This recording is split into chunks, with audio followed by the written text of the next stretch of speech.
everyone who have come for today's lecture. Tibet House, the cultural center of His Holiness the Dalai Lama, organizes various lectures, conferences, seminars, time to time, covering various topics such as education, Buddhist philosophy, science, universal ethics, spiritual ecology, and so on. So today, for the August monthly lecture, we are honored to have Dr. Phuntsog with us today, and he will be speaking on cultivating inclusive, compassionate Tibetan nationalism, schooling passions in the diaspora. Now, please allow me to read a brief bio of Dr. Phuntsog. Dr. Nawang is Associate Professor of Education in the Department of Elementary and Bilingual Education at California State University at Phuntsog, and received his Doctorate of Education in 1993 from the University of Massachusetts at Amherst. His areas of specialization include multicultural education, curriculum development, and teacher education. He has been selected as a Fulbright Nehru Research Scholar to India for the year 2017-18. Dr. Phuntsog is currently in India conducting the first phase of his research that explores the intersection of compassion-based inner values, that is secular ethics, the middle way approach for resolving Sino-Tibetan issue, and Tibetan nationalism in the schooling process. He has been invited nationally and internationally to present scholarly papers on bilingual education, multicultural education, and schooling of children in the diaspora. He also examines the role of language, race, and culture in the schooling process, and has thus an enduring interest in developing programs that will prepare future leaders grounded in a culture of inclusion, integrity, and social justice. Now, may I request Dr. Phuntsog to present with this lecture.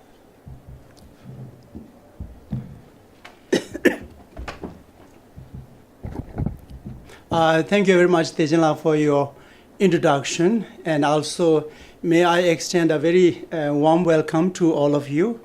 And at the outset, I must really acknowledge the role of Tibet House in organizing this event. So I want to thank them all very much for working and bringing this event together. And I think I must express my sincere thanks also to Tibet House Director. I shared with him my topic of research when I first arrived here in Delhi on the first day, and he showed a lot of interest. And so I want to thank him in absentia as well. And then I must also thank US-India Educational Foundation for funding my research project. And speaking of USIEF, I must acknowledge the gracious presence of Mr. Adam Grosky, Executive Director, and Mr. Kenden Shringla, Program Coordinator. I really want to thank them for their gracious presence here in this event. May I also acknowledge the gracious presence of Ngurupla, the representative of His Holiness the Dalai Lama in New Delhi, along with the Secretary. Secretary Sri Gyabla. And then I must also acknowledge the presence of Persur Onjula here. He is the Security Secretary of the Tibetan establishment. Moving on to my presentation, I have included 4 sections as a part of my presentation. And these are, of course, interrelated sections. And as a first part of my section, I'm going to share with you in terms of as to how I developed interest on this particular research project. And I must say at the outset that the process really led me to this interest. And as a part of this process, I'm going to share with you 2 I wonder questions. One associated with Pakistan, the other with the Tibetan diaspora. And the I wonder question associated with the Tibetan diaspora nicely leads to the second section of my presentation, which is the focus of my research. And so as a part of my research project, I'm going to share with you the main purpose of my research project, and as well as interrelated research questions that I developed in order to address my research purpose. And then that is nicely going to lead to the main topic of my research presentation, that is Tibetan nationalism. And as a part of this third section, I'm going to share with you what might be the possible definition of Tibetan nationalism based on certain books that I read in Dharamsala during my presence there for the last 1 month or so. And not only that, also I'm going to share with you what might be the possible structure of nationalism, and what are the important components of nationalism. And then all these actually aspects are going to lead in terms of sharing with you what might be the possible third typology and what might be the fourth actually dimension of nationalism. Hopefully that will be inclusive, altruistic. And I'm really very excited to share with you this fourth component, which I'm trying to actually emphasize and highlight as a part of my presentation. And then as a part of my fourth section, I'm going to share with you at least some tentative outcomes of my interview, as well as classroom visitations that took place in Dharamsala. And then this fourth section will definitely lead to my concluding thoughts, in which I will try to share with you at least some of the important aspects of Tibetan nationalism, what are its sort of like foundational domains, as well as in terms of not only the importance of Tibetan nationalism and how this might actually contribute in terms of actually shedding some interesting, refreshing perspective, particularly within the discourse of secular nationalism and religious nationalism.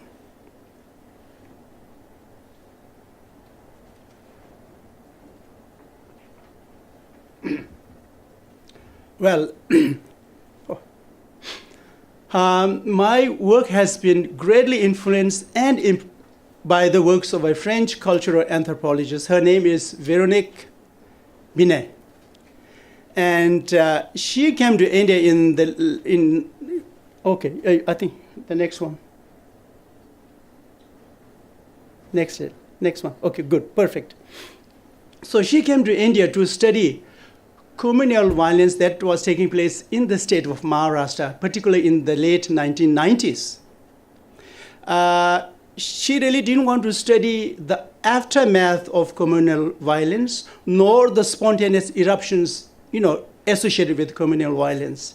But she wanted to really focus her research in terms of what takes place before the communal violence or before the spontaneous eruption. I would say she wanted to really focus on the before activities that would fit into this sort of like aggressive national project. And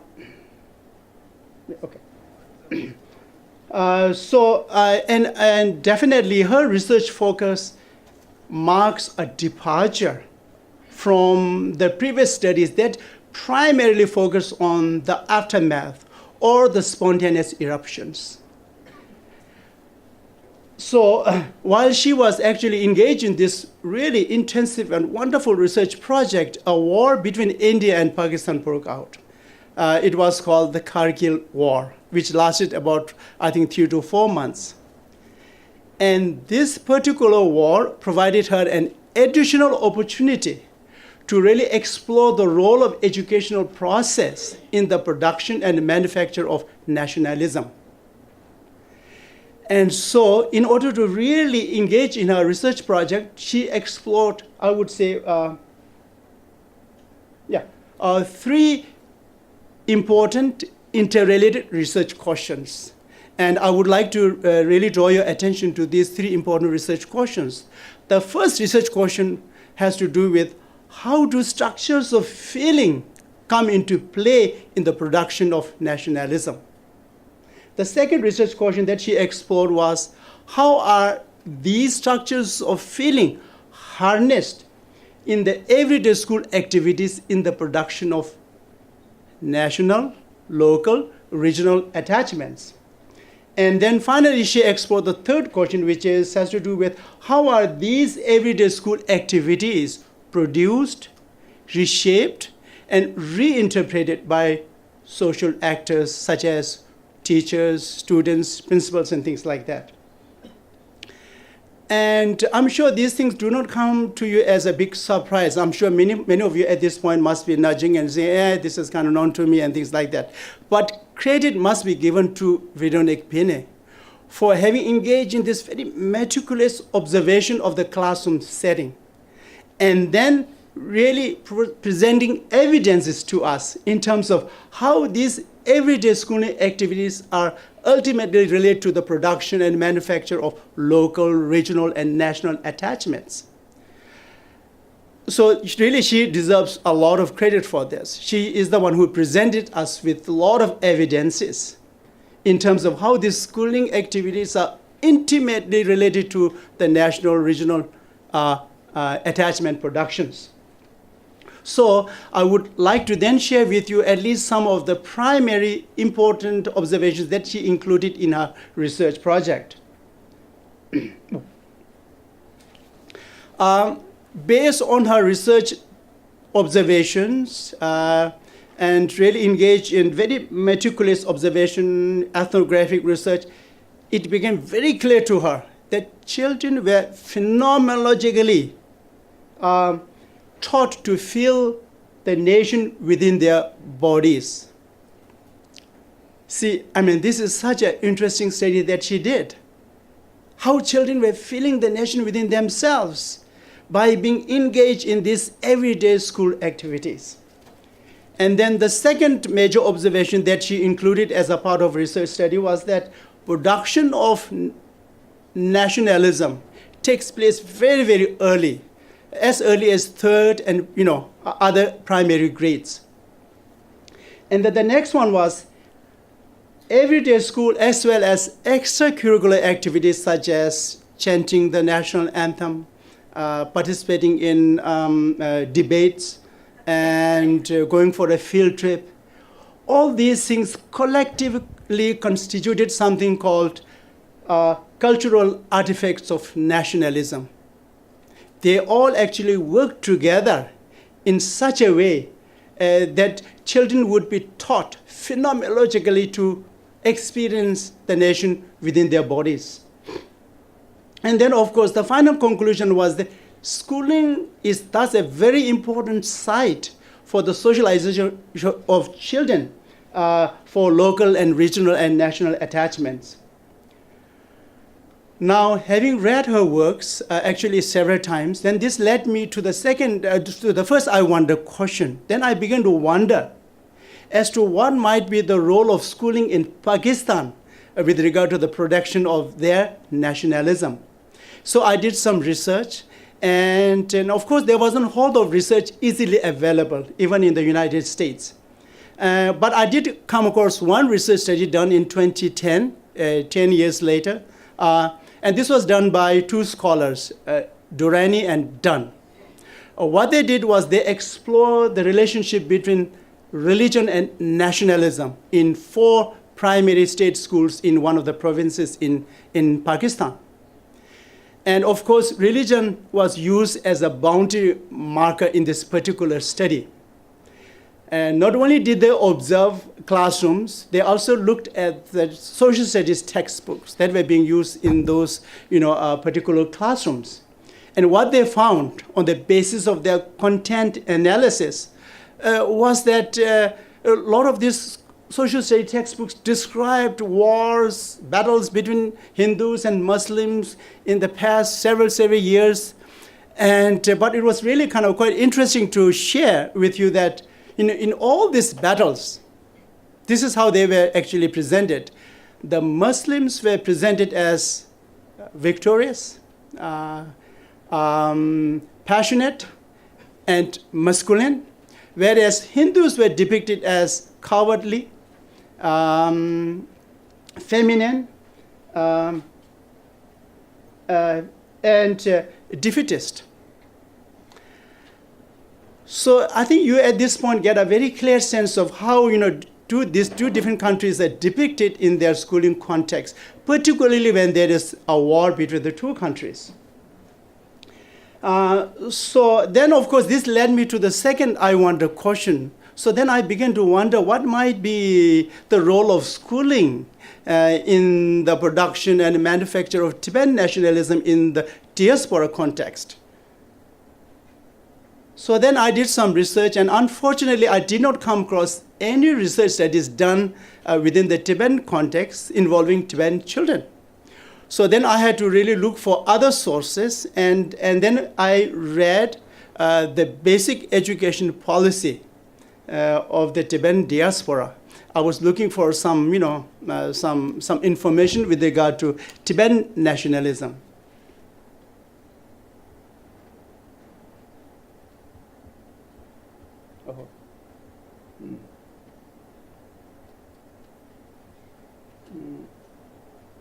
Just 1 minute.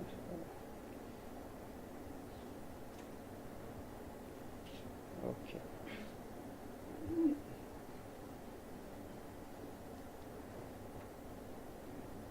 Okay. Tibetan, yeah.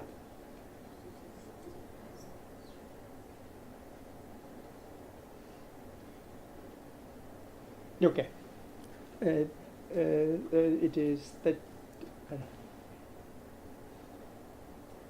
10th slide.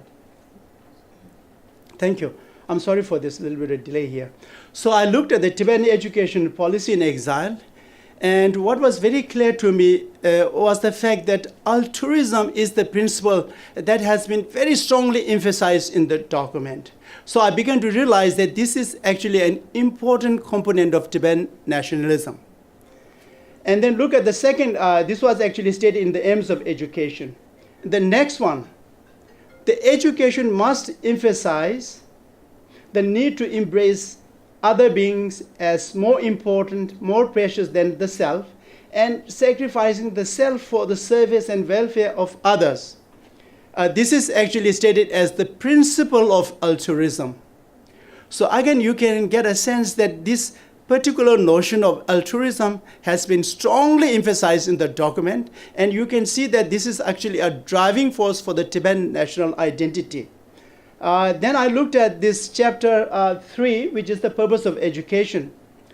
And if you look at this purpose of education in chapter 3, it states, a political goal of the Tibetan people is to instill in all Tibetan races of the 3 provinces the principle of unity, freedom, democracy, rule of law, nonviolence, truth, and justice. Again, you can clearly see that Tibetan nationalism is being reinforced, is being emphasized in this particular statement, bringing together the 3 provinces, particularly through all these very important principles. So this is one element. And then look at the fourth one.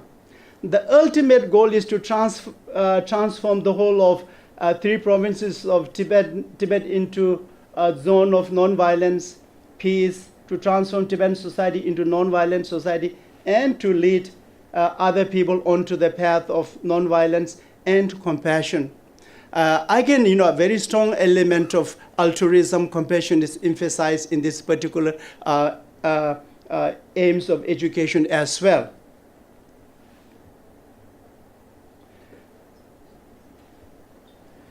So then looking at this document, it became very, very clear to me that a different kind of nationalism is being promoted in the Tibetan diaspora context. And I was very excited really to undertake this research in order to figure out what might be in store for me, with my research.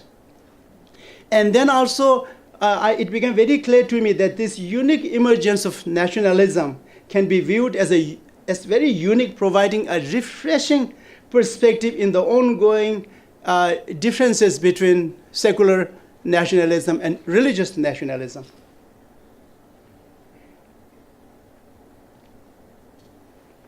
So then this really led me to the purpose of my research. I really wanted to explore the intersection of secular ethics based on inner values and the efficaciousness of middle way approach as a way to resolve Sino-Tibetan issue, and then the production of Tibetan nationalism in the schooling process. So guided by this research purpose, I developed 3 interrelated research questions I would like to draw your attention to the first research question.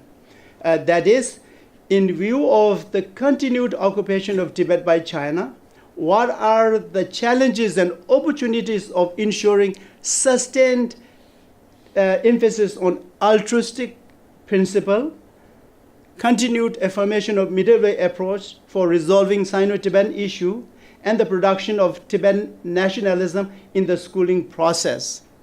So I came to Dharamsala to address this particular research question. The other two research questions will be actually looked into next year as a part of my second FLEX program.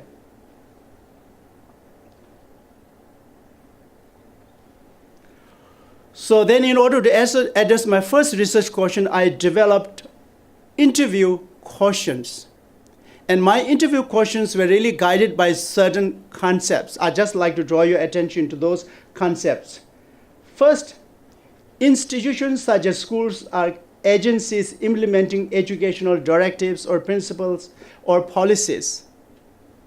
So in order to figure out what might be the principles guiding the institutions, I really wanted to interview former Tibetan education ministers as well as the current education minister in order to find out what might be their perspectives on the intersection of these three constructs.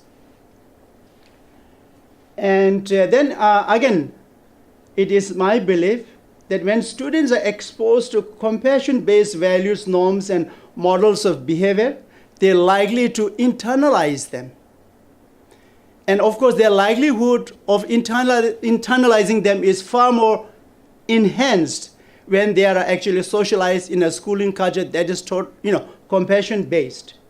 So my study is very much really guided by this premise that when children are socialized in a very compassionate educational setting, they're likely to internalize these values, and which is then likely to lead to the development of an inclusive, altruistic nationalism.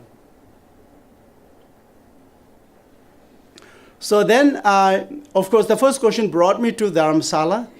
And when I came to Dharamsala just a month ago, I was a little bit shocked to find that I wasn't quite academically prepared to address this issue of Tibetan nationalism. I had to really read a lot of works. There is a lot of literature on nationalism, particularly in terms of its relationship to history, sociology, politics, and it's really a very rich field of study, nationalism. Let alone this Tibetan nationalism. So I had to really educate myself on this topic of nationalism. And so I read actually quite a lot when I came to Dharamsala with regard to this topic. I'm going to share with you very quickly. Well, let me first say there are very few existing literature on Tibetan nationalism. I came across one research done by a Tibetan anthropologist in 1993, I think. His name is Ringzin Targyal. And he did some field work in Dharamsala as well as in Kathmandu. What he did was he wanted to look at the role of Buddhism and democracy in the development of Tibetan national identity. And so I was really very inspired by his work. I read his work fully. And then, of course, I was also trying to see if late Professor Nawang Nubula had done some work on Tibetan nationalism. So I read his thesis and other books, and I'm going to share with you a little later. Well,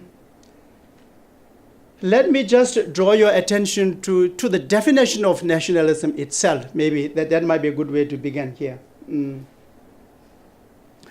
So in order to really gain a sense of what is the definition of nationalism, I consulted a lot of books. And of course, there are so many definitions. Really, a lot of these definitions are based on culture. Some of them are based on race. Some of them are based on religion. And you can find a lot of definitions of nationalism. But the nationalism definition proposed by the late Professor Nawang Nubula really resonated well with me. So I'm going to share that with you. This is what he said in terms of defining third world nationalism. He said it's a politicized social consciousness centered on centered upon a common national identity rooted in a shared tradition and the ideological belief in the structure of the modern state as the most efficacious instrument for national unity, national interdependence, and national interest. Now, I think I need to unpack what does he mean by social consciousness. I think this is very important. Social consciousness means actualization of similarity in beliefs and attitudes among members of a given community. So then I was thinking, this actually perfectly fits with the Tibetan sense of nationalism. For example, middle way approach is one such actualization of social consciousness. And then this promotion of Tibetan, basic education policy in the diaspora is indeed an example of actualization of social consciousness. And then this emphasis on secular education at this point is also an example of actualization of social consciousness. So when you look at this definition, and if you unpack some of the difficult concepts, you can definitely use this definition to exactly fit in the situation of Tibetan nationalism. I felt very comfortable in terms of relating his definition to the Tibetan nationalism.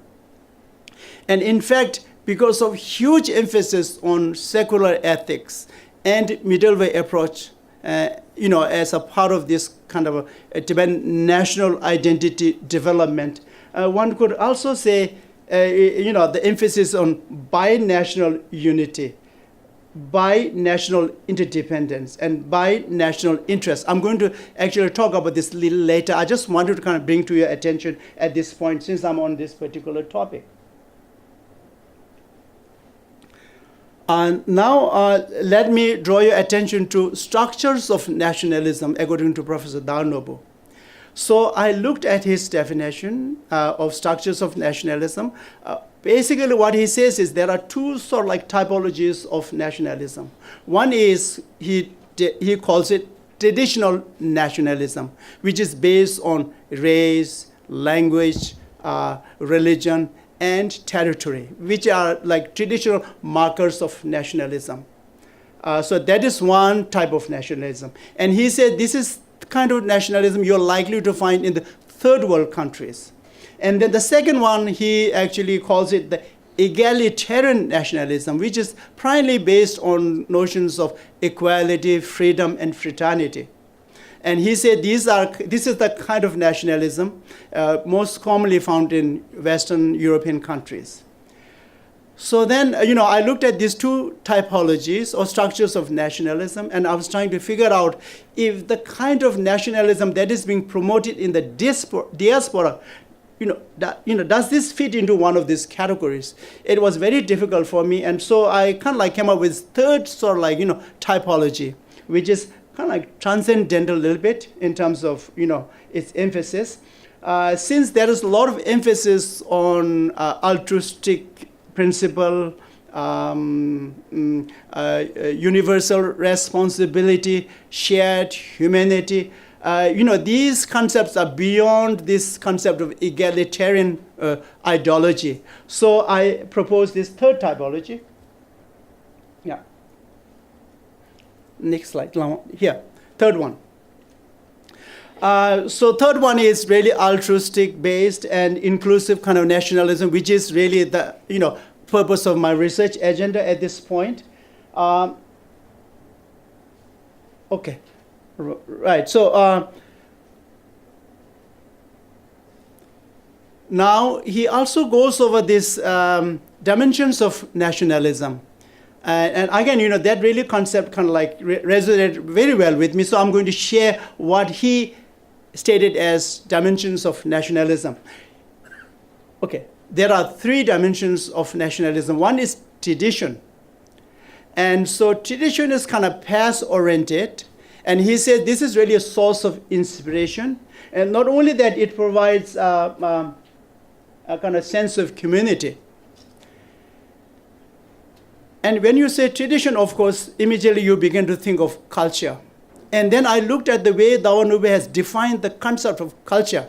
And I really like the way he defined this concept of culture in his book called Culture and the Politics of Third World Nationalism.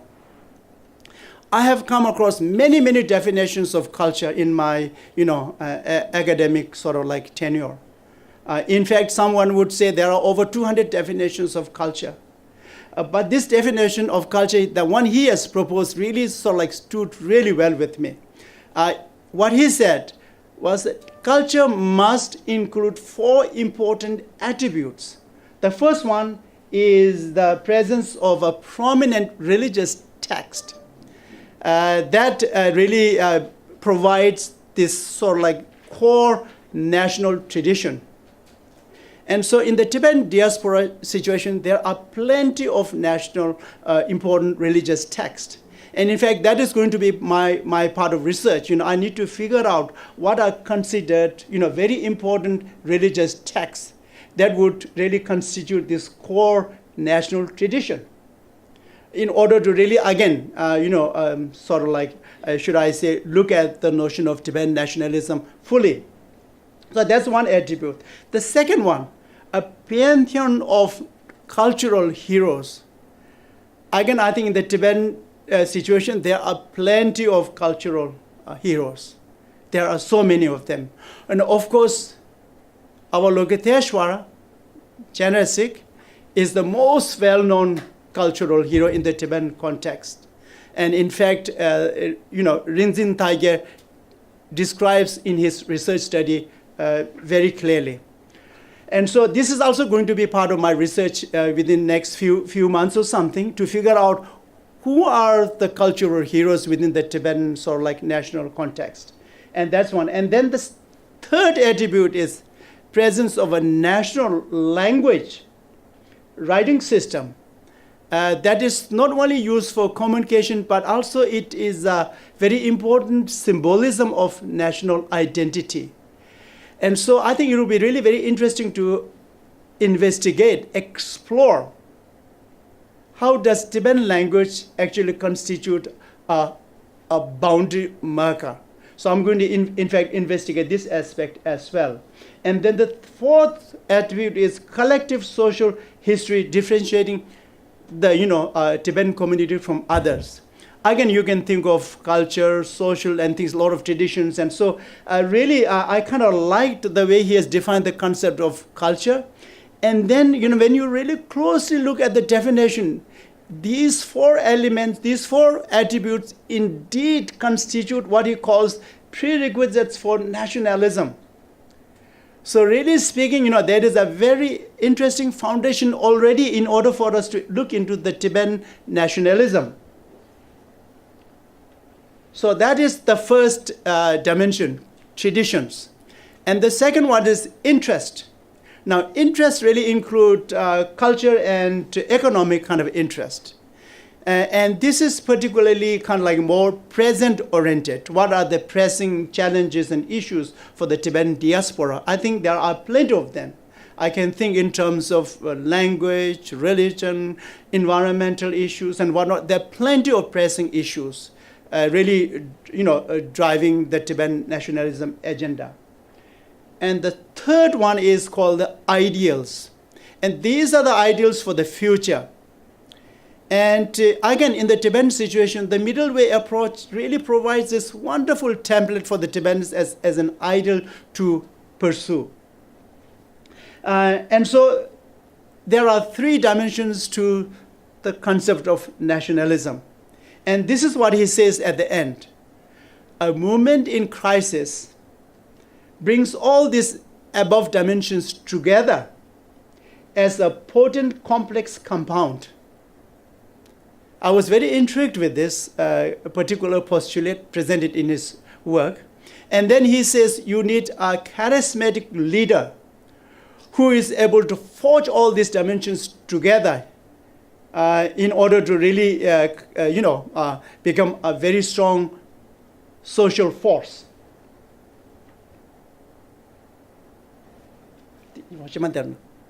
Next one. This you cursor. No, there's another one. Template here. 20 days. Oh, this one, yes. So, so I was trying to figure out as to how can I, represent these dimensions in a way that is, easier for us to understand. So I came up with this sort of like, a diagrammatic representation. So you can see the first one is tradition, culture, basically past-oriented, and then the interests, culture and economic, present-oriented, and then ideals, secular ethics and middle way approach and things like that, kind of like future-oriented. And then, I'm trying to really conceptualize how these three dimensions can actually forge together to form the fourth dimension, which is the altruistic, inclusive Tibetan nationalism, which is a pragmatic kind of future.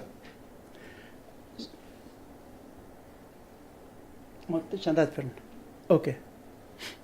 All right. So this is one element I'll be looking into in the future. And then I was kind of very impressed when I was reading his book, particularly this culture and the politics of third world nationalism. He said he meditated, actually, single-pointed meditation he engaged just on nationalism. And this is what he realized after his single-pointed meditation on nationalism. Neither Marxism nor revolution can quite match the sheer potency of nationalism and the mass appeal of nationalism. In fact, he says there's no any other ideology or philosophy that can actually supersede the concept of nationalism. So he really emphasized the concept of nationalism so profusely in his books.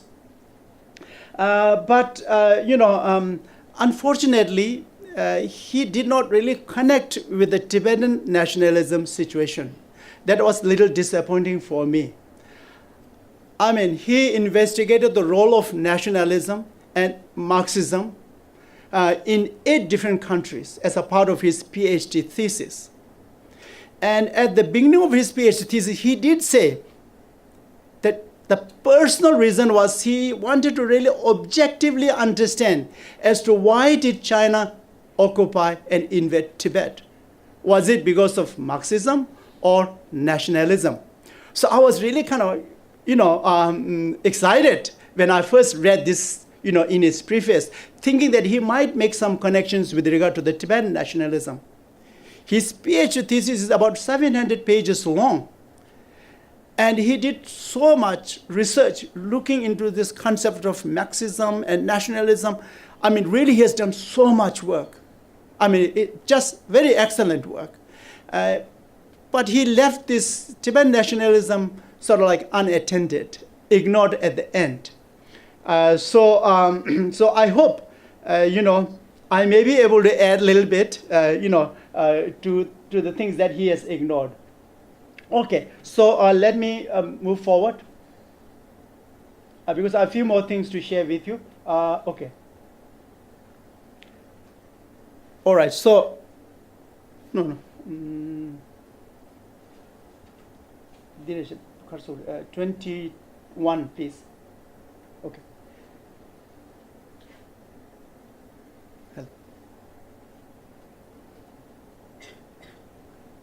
So, I really wanted to look at this issue of can Tibetan nationalism master such potency and mass appeal, the way he has described the, the force of nationalism in his works. And then, again, of course, I wanted to really explore this second sort of postulate. Can secular ethics and middle way approach and Tibetan nationalism forge a potent, inclusive Tibetan nationalism, a prototype? So based on my interviews and classroom observation, I am far more likely to say at this point, it is a big possibility, and I would say for sure. Let me draw your attention to some interview, 22. Oh, thank you. this is just really a very rough, rudimentary kind of observation that I'm sharing with you. I've yet to really analyze the entire interview narratives. But based on my sort of like rudimentary observation, I was very pleased to find that all the individuals that I interviewed, they all shared this consensus that secular ethics, middle way approach, and Tibetan nationalism can coexist very beautifully in the Tibetan diaspora context. And they did say Tibetan nationalism must include, in fact, middle way approach as well as secular ethics. So there was no any sort of like conflict situation at all in terms of the way they shared with me. And then look at the third one. The merging of the three dimensions allowed Tibetans to be known, appreciated all over the world. Tibet will then exist forever if Tibetans remain true to these ideals. So I was really impressed with the fact that these ideals, in fact, should constitute more important elements of Tibetan nationalism rather than the traditional constructs based on, race and language and things like that. Okay. Let me move to the next, 23. Again, this is really a direct quote. Nationalism is important, but there is no need to generate hatred and vengeance towards the adversary. I think this is a very profound statement shared by one of the person that I interviewed. And then one former minister said, language is the most important aspect of Tibetan nationalism, as it is the vessel that holds the Tibetan culture. And so now let me actually draw your attention to, I think you would be very impressed with this. So then I went to a school in Dharamsala, which is known to be one school that has implemented the Tibetan basic education policy really fully. So I was told by many individuals, some of them are here too, that I must go and visit this model school in Dharamsala. So I went to the model school and I asked the children who are in 6th, 7th, and 8th grade if they could draw a picture for me that would really indicate how Tibet and China might coexist in the future. And I took a lot of chocolates for them because I really wanted to kind of make them happy as well.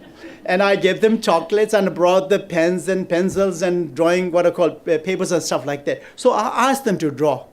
They were all together, I would say, about 30 students. In each grade, there were like 10 or 7 students. It's a small classroom. And I'm just sharing with you just a couple of them. And I was really very encouraged, very inspired by their works. Look at this. Yes. And I have a translation of this Tibetan text in the next one. But I want you to look at this drawing. Now she drew these two hands joined together. One represents Tibet and other represents China. It really was so touching. And so let me go to the next one. This is what she wrote. She was actually, let me see. 8th grade, a female student, age 13. And this is what she wrote. If the unity of Tibet and China becomes as deep as ocean and as wide as sky, both will benefit and prosper. What a beautiful concept that she has shared with me. And then she said, this is not only my perspective. I think she's really kind of well informed about this situation, but Tibetans share it, especially His Holiness, the Dalai Lama. So that means she must be paying attention to secular ethics and middle way approach principle, things like that. And then she did in this, actually, I was very surprised, some of the principles of middle way approach as well as secular ethics and basic education policy here. Loving kindness, compassion, unity, strong bond, love and tolerance. So that is then the next one. 7th grade, female, age 12. I don't know. Yes, I don't know whether you can read this or not. Can you read? No. Okay. Well, this is what she wrote. Both China and Tibet can live in peace together. It doesn't matter what kind of religion we follow. All that matters is that we all are human and we all have human blood running through our veins. She was so kind of like, clear and so again, she drew two flags, one representing Tibet, other one mainland China. The next one, okay, here. This she drew primarily depicting features of, Tibet. There's a tent and, nomads and taking care of sheep. And really she has very fond, should I say, recollections of Tibet. This is, okay. The next one. Mm-hmm. Next one, again, you can see she drew this, very beautiful drawing. On one side you have a Tibetan, I think, lady holding Tibetan flag, and then it says something, Phuntsog Janyi. Yeah, and the other side is a Chinese gentleman holding a Chinese flag. And so, again, you can see what she wrote in English. I gave them the freedom to write either in Tibetan or in English language. So we can live in peace together, and together we can change the world. So really there is a lot of hope really in the way these young Tibetan children see the relationship between Tibet and China. So let me now draw my attention to the last concluding section. I think, okay, so this is what I really come to realize. A very strong Tibetan nationalism is very, very important, in fact, very crucial, in order to build and expand and extend this notion of inclusion, inclusiveness, and altruistic concept of nationalism. And this inclusive, altruistic-based concept of nationalism is very unique to the Tibetan diaspora situation. And of course, academic study of this particular nationalism is really at its early age. In fact, there is a huge scope for students who might be interested in this particular field of study, nationalism, secular ethics, and things like that. And then this is a little bit of a cautionary tale, so to speak. If Tibetan nationalism becomes arrogant and aggressive, it will undermine the ability of middle way approach to achieve its goal. And so even if the middle way approach achieves its goal, and should all the Tibetans return to Tibet, so long as this inclusive nationalism is not reinforced and promoted, it can really undermine what it has achieved, the middle way approach. And then in general, Tibetans may have a very strong psychological attachment to their identity. And of course, everyone would say, I am a very strong Tibetan, this and that. But really, to me, this seems to be at a foreclosed stage. That means one who has not really examined what does it mean to be a Tibetan national. So this exploration aspect is really very much undermined in the Tibetan nationalism context. So, all right. So, and then this is again something that I truly believe, that an inclusive and altruistic nationalism has the potential to bridge the gaps between secular nationalism and religious nationalism. There are a lot of scholars, they seem to really suggest that these two nationalism can never come together. But I want to be on the optimistic side.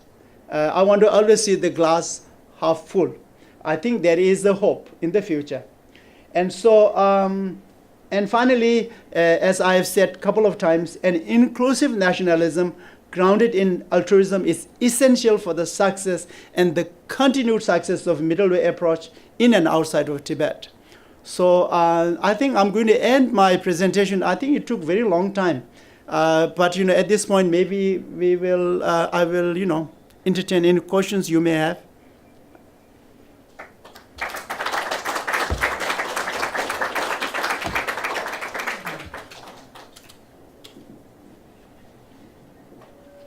Yes.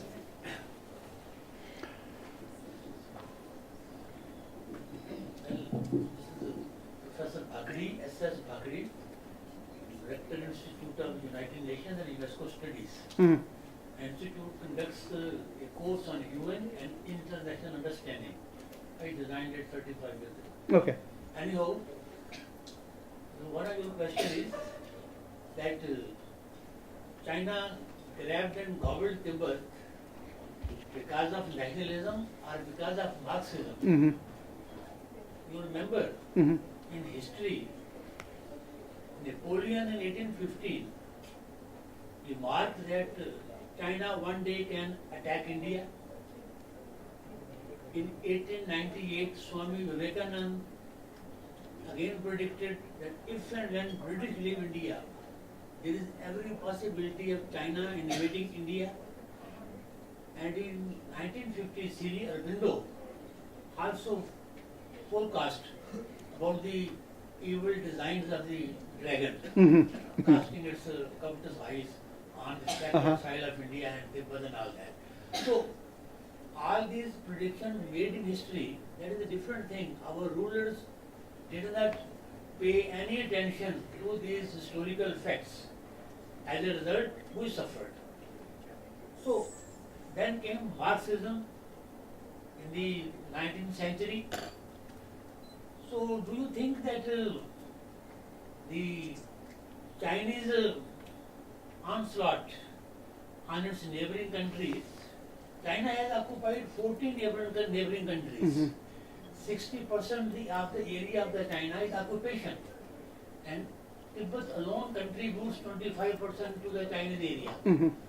So we would like to know that again it is a Marxism or some kind of nationalism Mm-hmm. which is the Chinese practiced after they achieved their independence on 1st October 1949. Mm-hmm. One thing. Secondly, you have used the terminology of secular ethics multiple times. Mm-hmm. We would like to know as to what is the origin of the word secularism, when it originated, and if there is an equivalent definition or terminology for this word used earlier in the centuries. So when this word secularism emanated, today it is used very much in India, but India has been in that sense a secular nation the last 2000 years or 5000 years. Then this word was not prevalent. It was only maybe of a recent origin a few centuries before. Mm-hmm. So you can throw some light. Okay. eh, Well, thank you very much for sharing your historical knowledge. And really, you brought a lot of issues to our attention. And I really must acknowledge, though, I'm very new to this field of nationalism. It is not really my area of study at all. I'm actually an academician teaching teacher education, multicultural education, ethnic studies, and things like that in the United States. I just really developed recently my interest in Tibetan nationalism, hence I'm reading kind of as widely as possible, looking into all these issues. I don't know whether I would be able to answer your question, but I would say one thing for sure. Chinese Han nationalism itself is a source of huge problem for the country itself. It is because of this huge emphasis on Han nationalism, they're not able to develop a close affinity with Uyghurs or nor with the Tibetans. So if there is a way that Tibetan diaspora, inclusive nationalism, can teach some lessons to the Han nationalist folks, I think that will be a huge contribution. It will really help them to look at their own nationalism in a very different light. So that's really something that I'm hoping, as a result of my research, that this will shed some light. Otherwise, this nationalism will continue to be a source of problem, really, for mainland China, not only in the immediate sort of like situation, but in the long, long, long run. More expansionism, not nationalism. Nationalism leads to expansionism as well. It is sort of like the driving force. And then in terms of this secularism, I think one can read a lot of literature on secularism.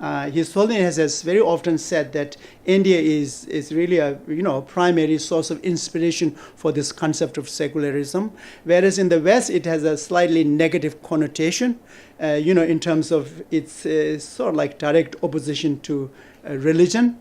But again, these are some sort of like conceptual differences. But in reality, even the Western secular nationalism has religion in terms of its driving force in the early stages.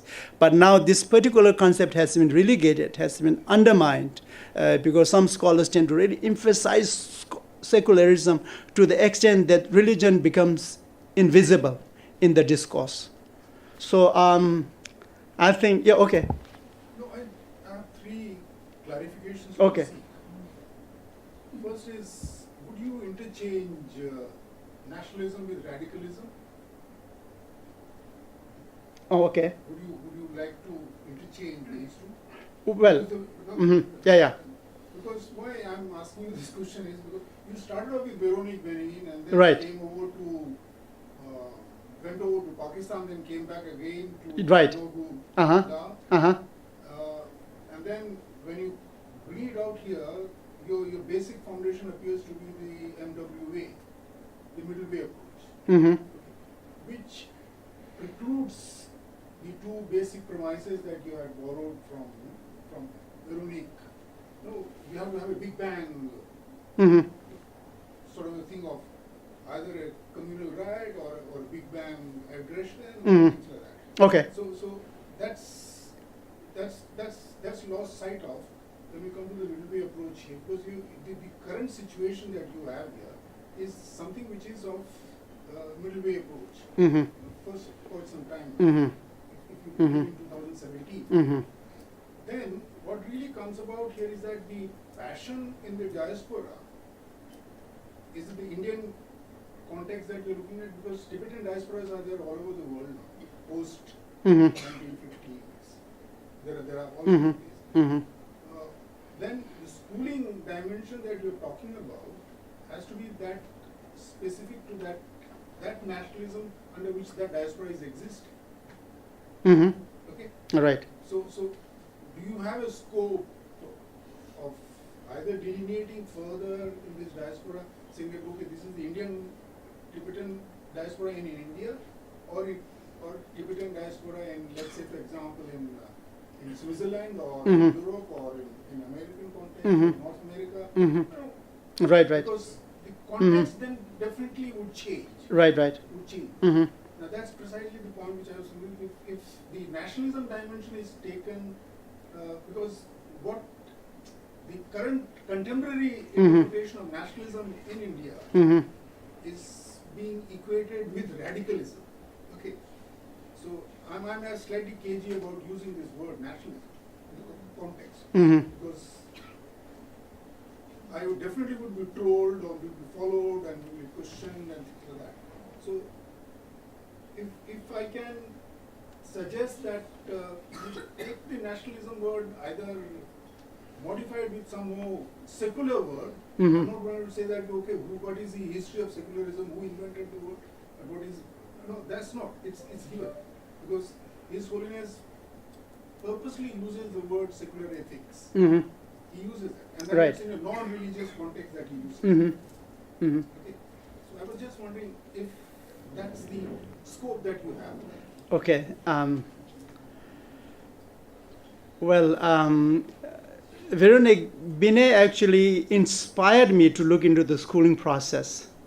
She is someone, as I had said already, who meticulously documented, engaged in observation. So I was really very inspired by the way she carried out her research methodology in the classroom context.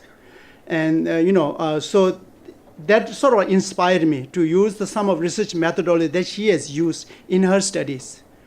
So that is kind of, one, should I say, aspect that I'm coming from. And then in terms of this relationship between radicalism and nationalism, Well, first let me really confess that I'm not really a politician nor a political scientist, really, not at all. So I have no interest to sort of like delve into all this controversial, issues. My primary interest really comes from the fact that the diaspora situation really presents a very unique perspective on nationalism. That is the word at least I'm using at this point, because I have no any other word that I could replace it with. And, and then of course, my feeling is that although there are a lot of controversies around the concept of nationalism itself, in what context it's used and things like that, but a lot of scholars, they tend to say that nationalism is here to stay.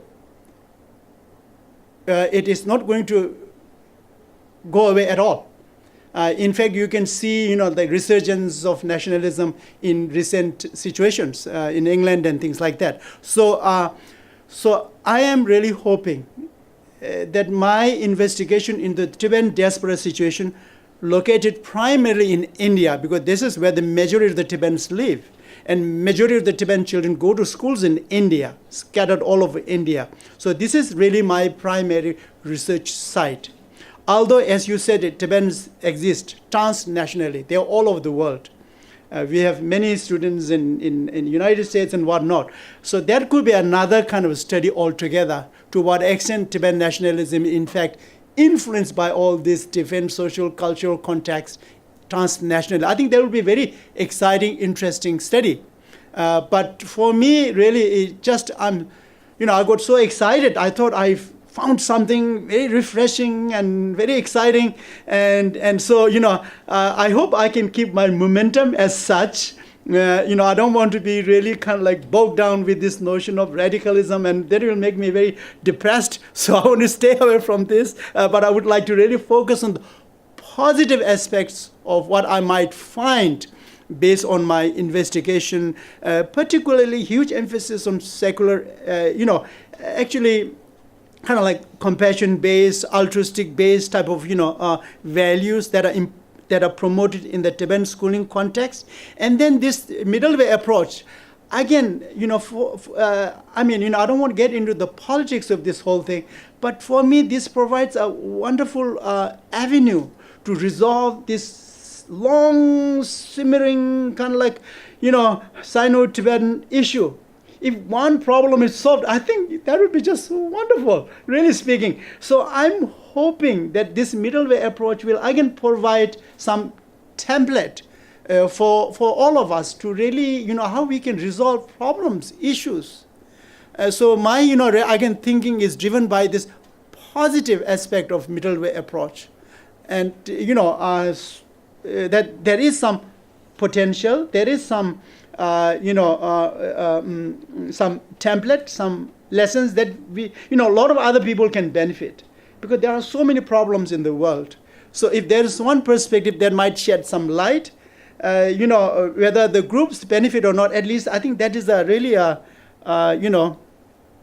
positive contribution.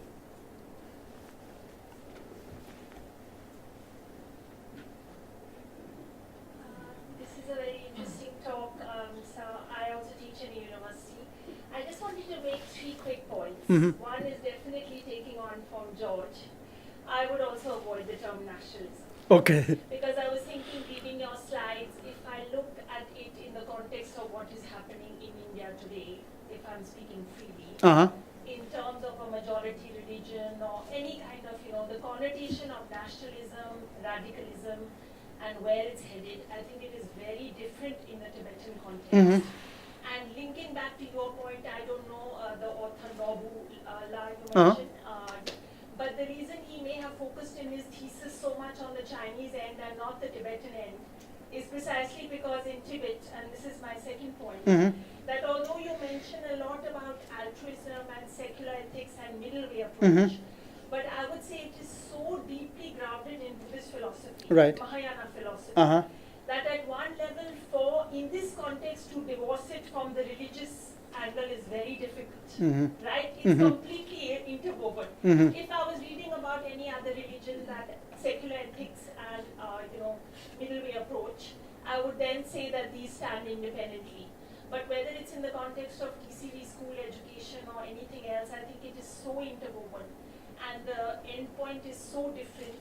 So I would agree with George that if you could find another terminology, because nationalism has such a context and then related to fascism and different kinds of things that are happening today. Uh-huh.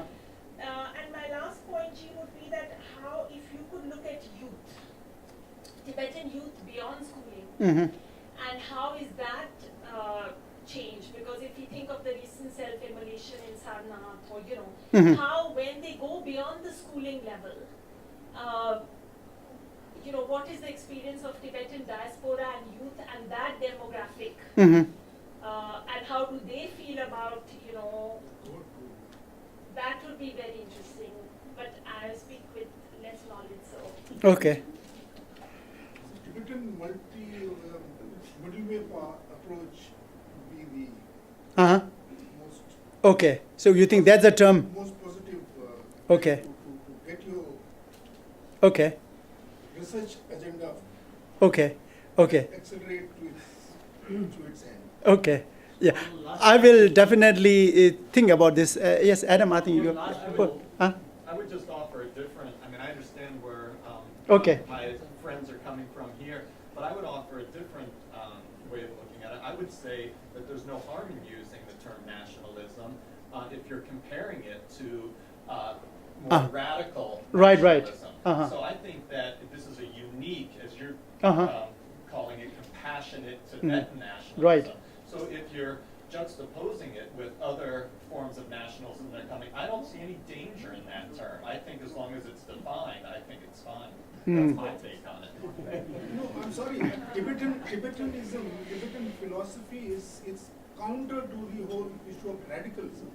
Yeah. It's ingrained there. It's embedded deeply embedded. The compassion part that is deeply embedded there.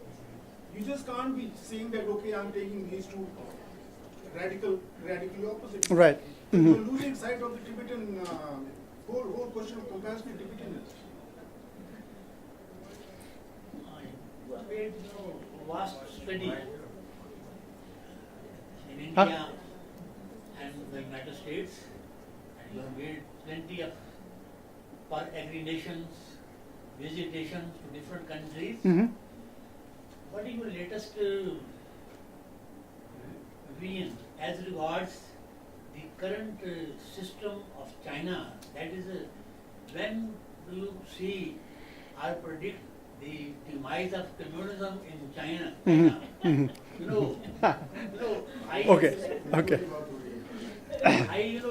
in 1969, I wrote one book Okay. that is captioned IAS essays, meant for civil service examination. Uh-huh.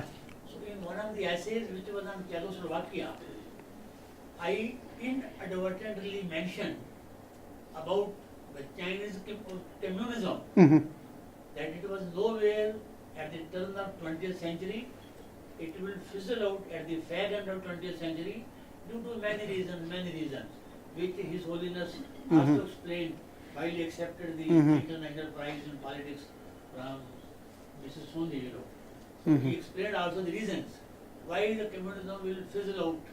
So do you see in the near future, in a decade or so, the last remnants of this ism are going to fade away and Well, eclipse uh-huh. process of Well, really, I'm in no position to predict such.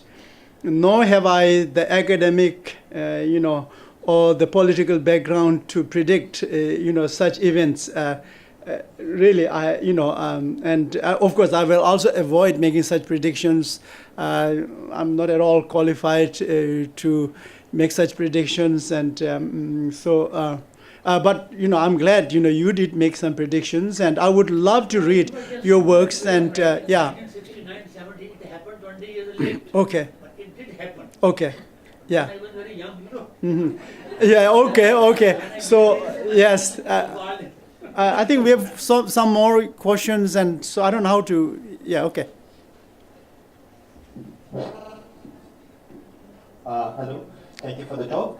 I have a bit small question. It's regarding the fourth point of the conclusion part. Uh-huh. You said if the Tibetan nationalism become arrogant and aggressive, it will undermine the middle way approach and everything. So, since Tibetan nationalism, especially in the Indian diaspora, His Holiness has played a very important role in becoming a very compassionate nationalism. He is the key person who kept our nationalism very much calm and quiet. So, have you ever any thoughts during research on how His Holiness' role important in that the compassionate Tibetan nationalism, how the role of His Holiness has played, and any educationally or the nationalismly or something else? So, Right. how do you think? Well, first of all, His Holiness is the manifestation of our Lokoteshvara according to the Tibetan, cultural context, and hence he plays a very important role, particularly in the Tibetan national identity construction. And then, of course, the middle way approach, secular ethics, they all sort of like, His Holiness is the driving force, in fact, in all these areas. So there is really no doubt at all that he plays this very, very important role in maintaining, sustaining this this inclusive, altruistic kind of Tibetan nationalism. But again, I wanted to sort of like draw attention to the fact that there is a possibility in the future that Tibetan nationalism might really become aggressive and arrogant. So it is just more of a kind of like a hint in the future. So that when people are doing research and things like that, at least you might begin to pay attention to this aggressive nature of the nationalism, which might undermine, and then what might be achieved through the secular ethics as well as the middle way approach. Sir, Oh, okay. so thank you for sharing your experience. So you have shown 3 pics, like 2 of 6th grader and 1 of 8th grader with such strong opinion. I wanted to ask you, what was the reason? Did you get to interview these students after looking at the picture? What was the opinion? Is it because of the school education? They have such strong opinion about their nation, Tibet, living in Dharamshala. So what was the reason? Is it because of the school education or upbringing? And another question, did you find any adverse opinion about China, while interviewing students, family members? Thank you. Thank you. Well, I did not interview. All I did was I asked the children to draw a picture to represent what might be the future kind of like possible China-Tibet relationship. And I, really didn't interview. So, that is what it is. And then there were a few instances where some children wrote some very negative, do negative representations of China-Tibet. So that is there for sure. Yeah. I do have a question and a comment. First question really is about the scope of how far you plan to go with your study. As you've sketched it out now, it'll probably be much more than just a Fulbright year, even if it's a flex year. It would be interesting. I would like to see what you do and what you find in the schools. Except for the Binet study, we don't really have a good understanding of what children and students in the curriculum work towards in terms of an understanding of the self. One of the terms that I found missing in your talk was identity, which I think if you were to include that and explain that might mitigate many people's concerns about the word nationalism. Right. That's a comment. The question I really have is, in terms of the diaspora you're talking about,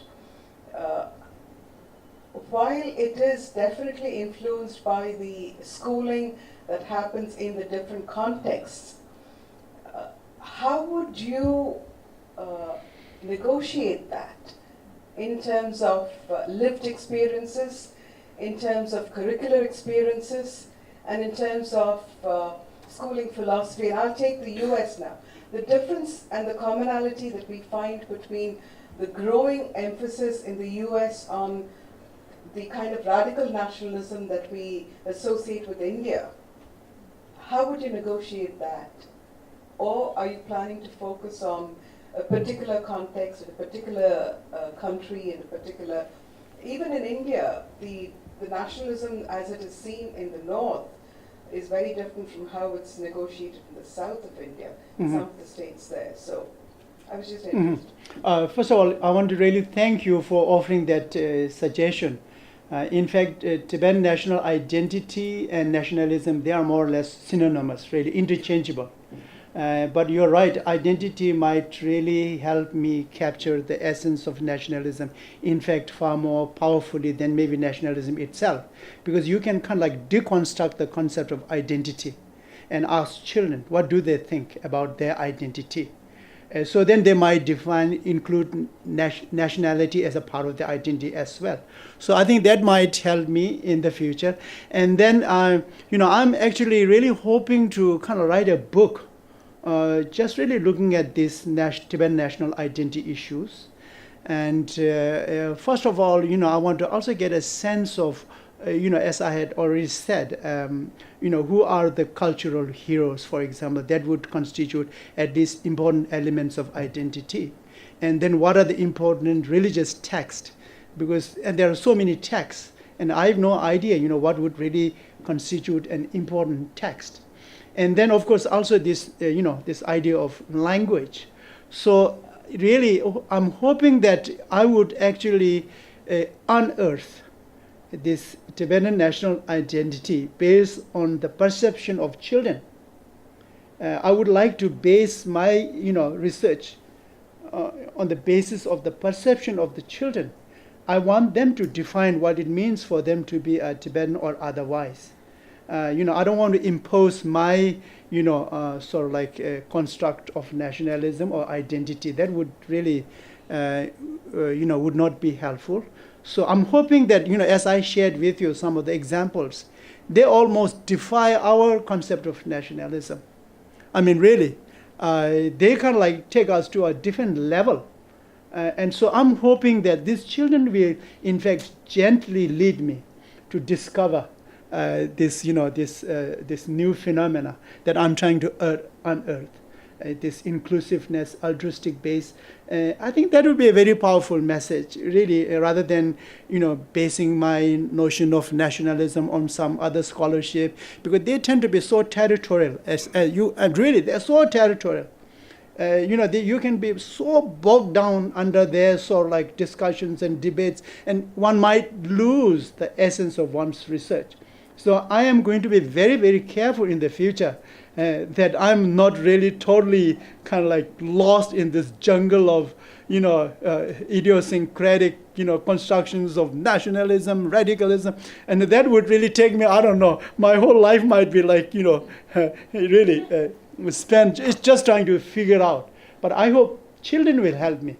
Really, that is sort of like my hope.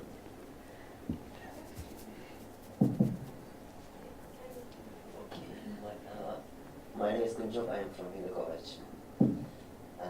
Thanks for the talk, Dr. Nawang. And my question is, schooling passions in diaspora, cultivating inclusive, compassionate Tibetan identity. On that thing, you have talked about the education policy of Tibetan in India, and second, middle way approach. You have dealt with it right in your research. But what comes in my mind is that we have so many Tibetan schools in TC or CST, but inside them the Tibetan education policy is not implemented, despite one, except for one church. Right. And then how authentic the research can be. I mean, I don't mean that because it is not implemented. It is not implemented due to the circumstances that we are in that education system in India. And second thing is that you talked about middle way approach, which comes later in our freedom struggle, right? Or in the building of nationalism. So, if there is another approach to in the freedom struggle, does it become challenged to cultivate compassionate Tibetan nationalism? Is there an alternative, you mean? If there is another alternate if there is another alternative approach to build Tibetan nationalism, does it become a challenge to build compassionate Tibetan nationalism? Because we are here, we are dealing about our topic is okay, right. Okay, again, thank you very much. You're right. That's going to pose a little bit of a challenge for me. But there is a huge push at this point to really implement Tibetan basic education policy, I believe, in all the schools. But there are a number of schools in Dharamsala and elsewhere who are actually indeed implementing, a basic education policy. And so I would be using those for my research sites next year for the collection of, data. And so that is one thing. Then to answer your second question, at this point, I really don't see if there is an alternative social force. It needs to become this social force, though. Then only, it can challenge, this ideology of middle way approach. Otherwise, it could be just one person's, perspective, whatever. But so far, I haven't seen it. But of course, I'm really open, though. To all different possibilities or options. I don't have this sort of predetermined notion that, I'm only going to include this and that. No, I'm really at an exploration stage at this point. Just 1 second. Yes. I would just like to reiterate what he said, because I think you missed the point. The gentleman raised a very good question. He was asking basically, you spoke about middle way approach. Right. So he's saying if you take an alternate approach, anything other than middle way, let's say complete independence, do you think, that okay. So do you think then a compassionate approach won't be possible if you does it become a challenge? Yeah, does it become a Out of challenge? the drawings arts, there is one art ways, there is a board native which says that Tibet is independent nation by a 13 years old girl. So I think this kind of idea is a challenge to cultivate a conventional Tibetan nationalism inside India or India. Well, definitely, they're sharing a different perspective. But really, I see middle way approach as almost the only possibility to ensure an inclusive. Otherwise, it wouldn't be inclusive. But for example, if you go for this total independence route, it's not at all inclusive. It is really primarily Tibetan nationalism become very kind of non-inclusive. It's kind of,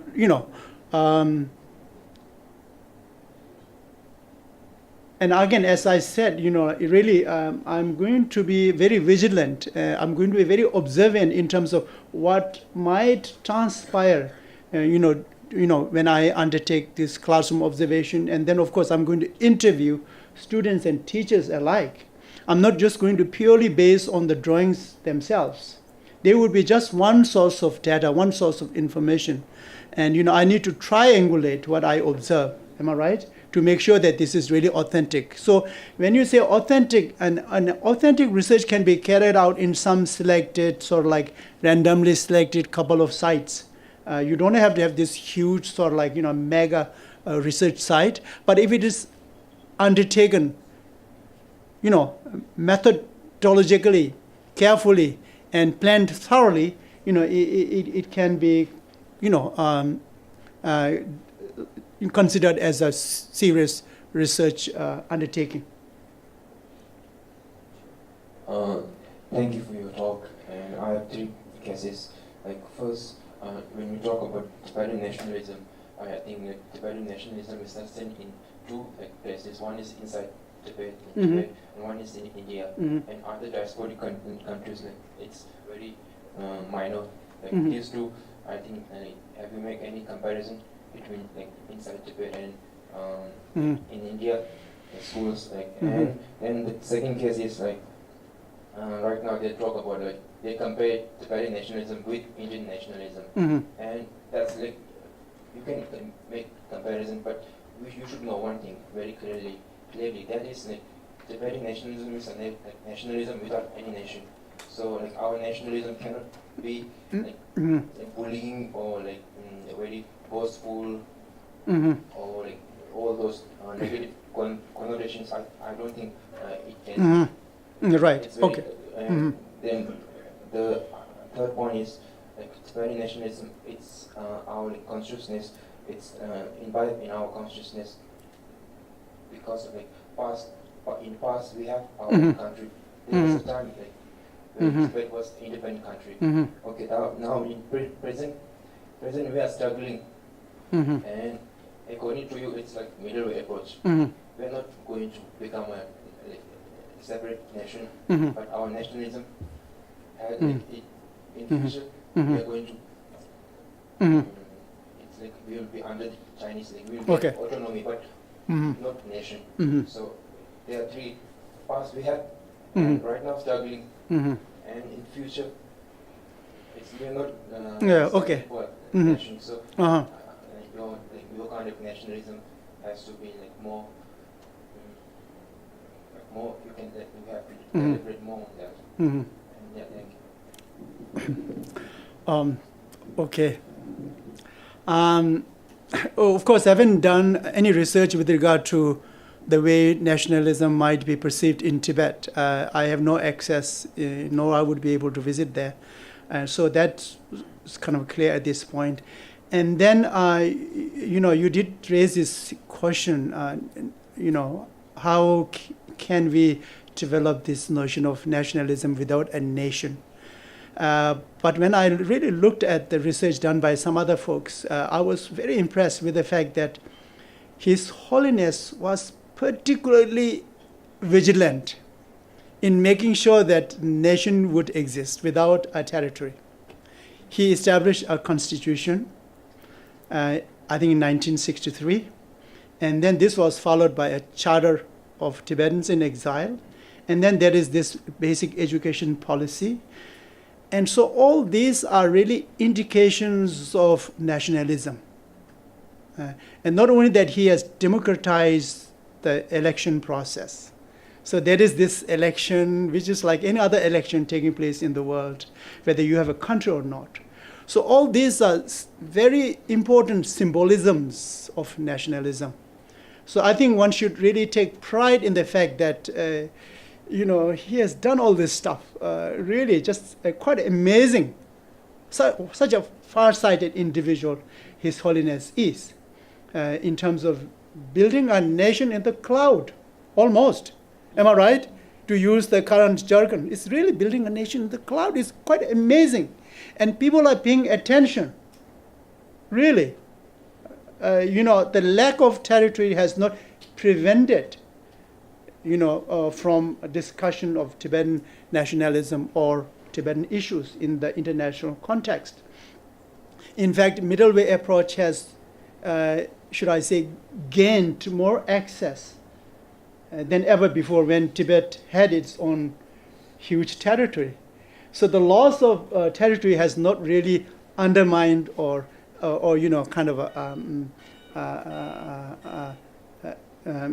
relegated, so to speak. That is something to keep in mind. And then, as I shared with you, the Tibetan situation has all those prerequisites of a nationalism, really. And so I think that is also a very important element to look into for other individuals who might be interested. And so, there is that wonderful foundation already existing in the Tibetan diaspora situation. And it's really an issue of exploring them fully, and capitalizing on those existing resources and foundational aspects that might help the Tibetan diaspora situation to move forward. I wasn't expecting a lot of questions like this. And Adam is here, I'm kind of okay. Okay, I have several observations. But I'm going to only pick on some key ones. I think being an educator, working with 1,500 students and 300 teachers, I am going to keenly follow your work as a Fulbright in India. Thank you. And looking forward to what will be discovered. It was very heartening to hear you say that how you are looking at being led by the children. Mm-hmm. And when we started our school, Shikshantar, 15 years ago in New Delhi, that was how we looked at it. Mm-hmm. That we want to be led by the children. Mm-hmm. And I can say 15 years later that that is the best decision we made. And isms is something that scared us. Schooling That's true. was also something that scared us. Mm-hmm. Because again, there was this debate on why do you want to even call yourselves a school, because school has got labeled with so many connotations. And the same debates that you're having about nationalism, or I thank the lady for bringing up the concept of identity, Mm-hmm. because that is what it really is at Mhm. the end of the day. And for us, we said we want to restore meaning back into schooling. Let's not make it a bad word. Mm-hmm. And yes, currently Indian nationalism is going through a very tough, Rough kind of stage. kind of stage.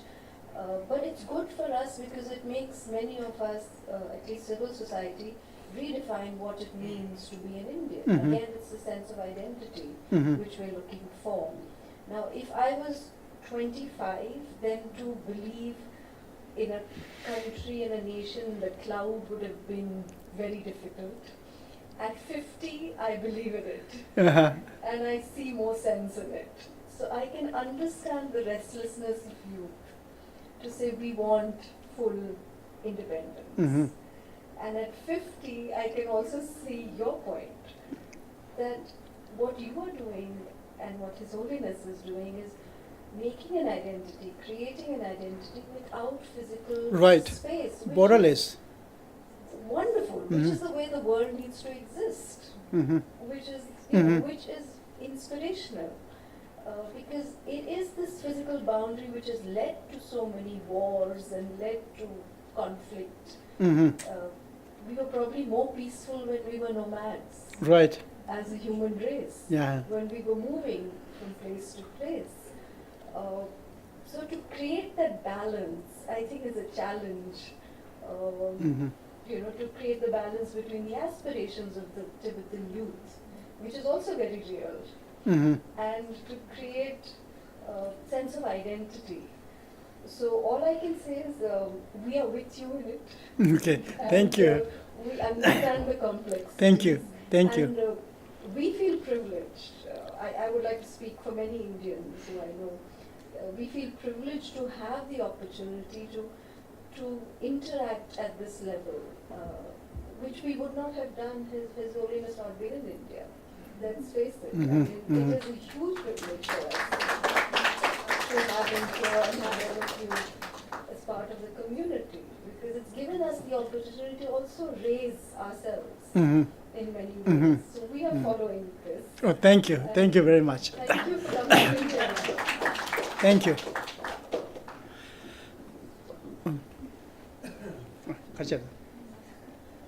Oh, I'm getting this. Time is over. Huh?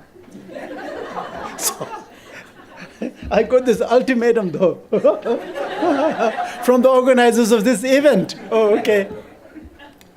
Sir, your lecture has been very scholarly lecture, and I have liked it very much. And Thank you. Okay.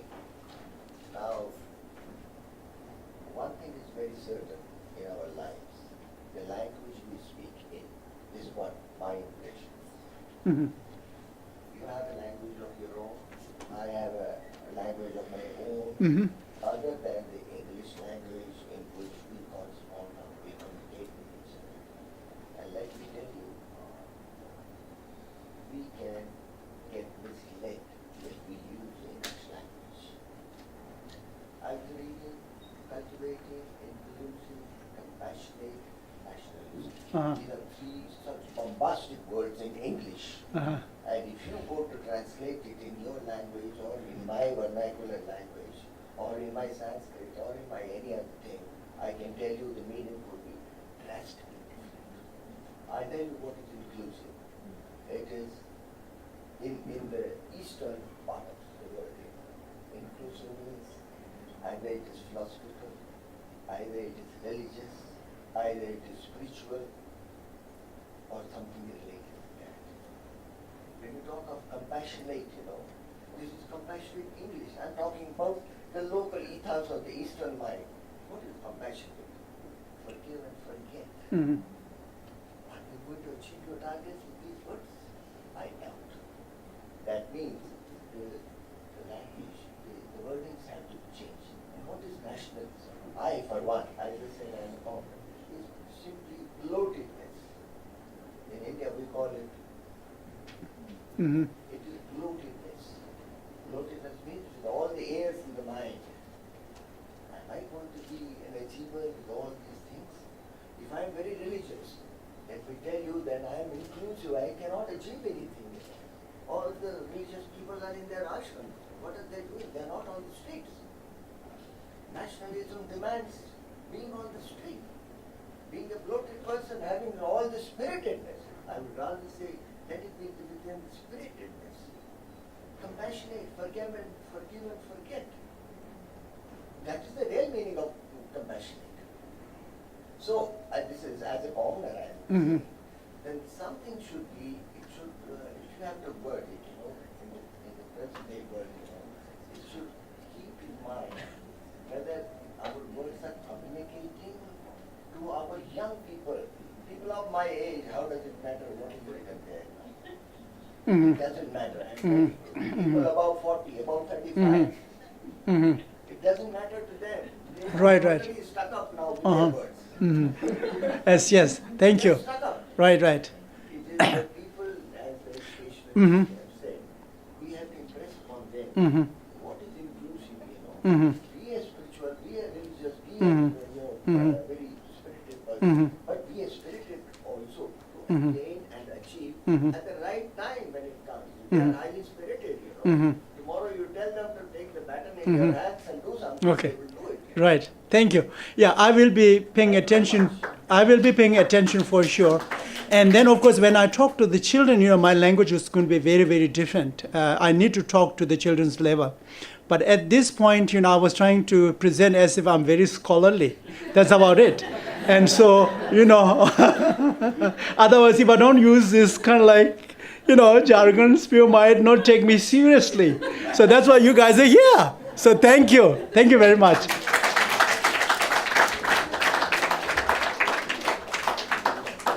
Thank you, Dr. Nawang for the interesting talk. Now we would like to present Souvenir as a appreciation. Wow, I get this souvenir at the end of this. Oh God. Thank you. Oh, this is. Adam, aren't you impressed? This is so beautiful. Oh, thank you. Wow. Thank you very much. Take over Koran. That can just look at now. Geshin ki lot the country speaking with all shimju pe yawo chesha. Di cheba dinge ha ko julia ta ngo shenda na country shim samstan. Tene in ngara zo ta pyo na le zenju na ya ta so so lungme me che yu la chin ka ya. Di geshin ke tawa the country step shin pe da nangu na sam di to ya ngara ki shimju che ki to ba chung so.